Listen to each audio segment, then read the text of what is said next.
All right. Well, without further ado, I want to introduce a wonderful author who I got to meet last year at BoucherCon in where were we? The Grand at the Opryland in Nashville. That was a great. This is Beau Johnson. Beau, say hello. Hello. Hello, all.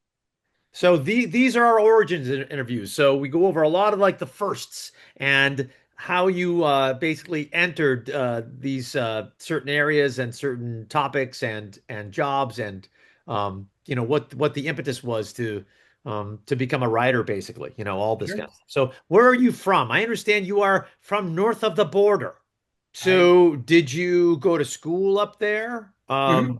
Yeah. College or just where'd you go get your degree?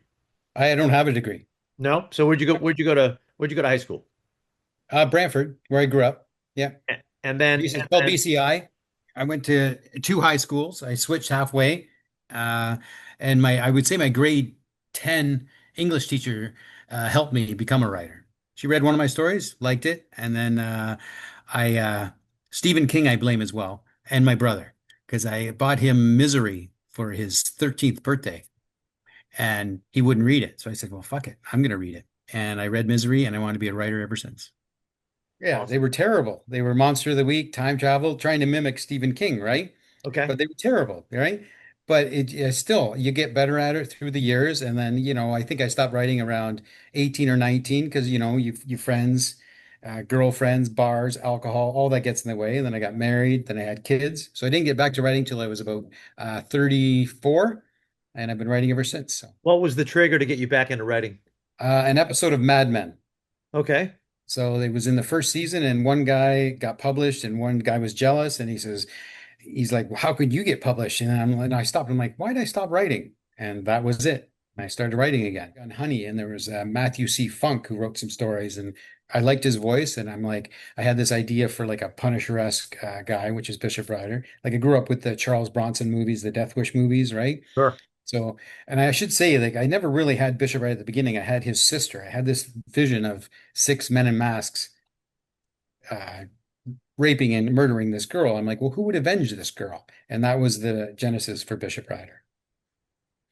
He's And like, you know what? I'm the fucking good guys. These guys are bad guys. I'm gonna kill him. Makes me the good guy. So I always said he's like Bruce Wayne, like without the cowl. He's just out, he's got his money and he's gonna fuck up people as much as he can. He's a bigger picture guy than Bishop Rider, like to work in the shadows.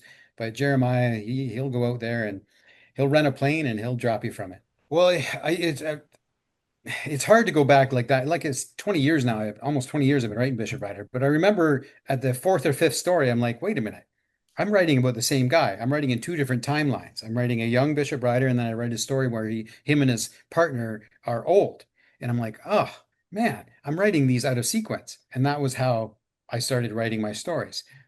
So it's not the most conventional way, and it became more difficult as the stories went on, as the years went on. But you know what? It's me. I like it. It's different.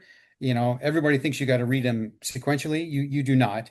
I try and make sure that you're not lost. I use an unnamed narrator to deploy exposition, so Bishop doesn't have to talk about himself all the time, right? So I found ways to make it work.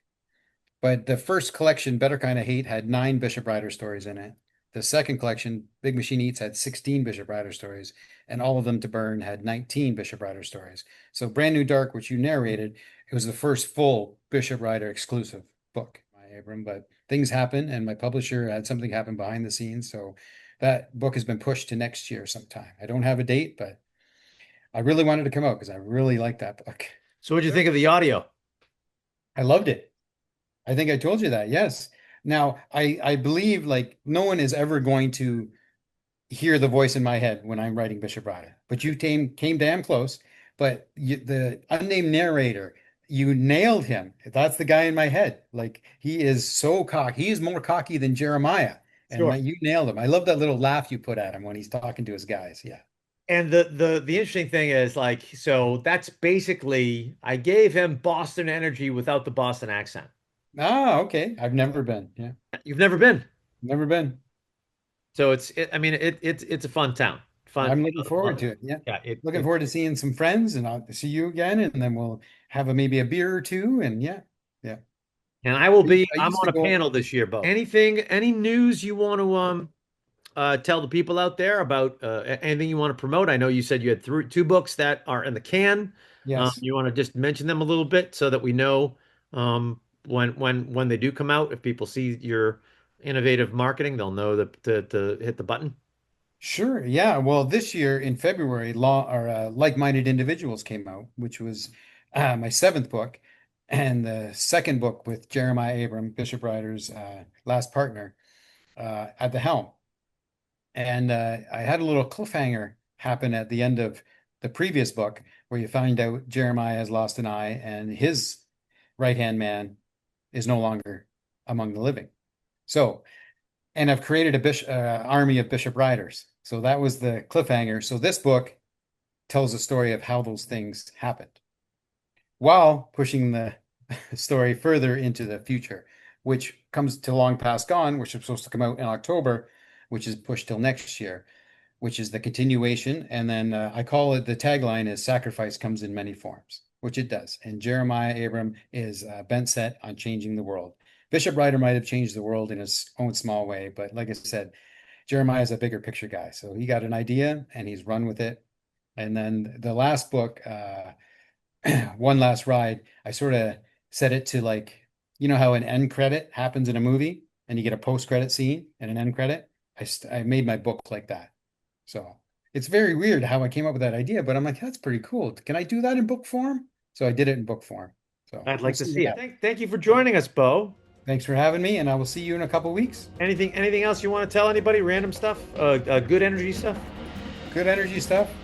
I wish you well.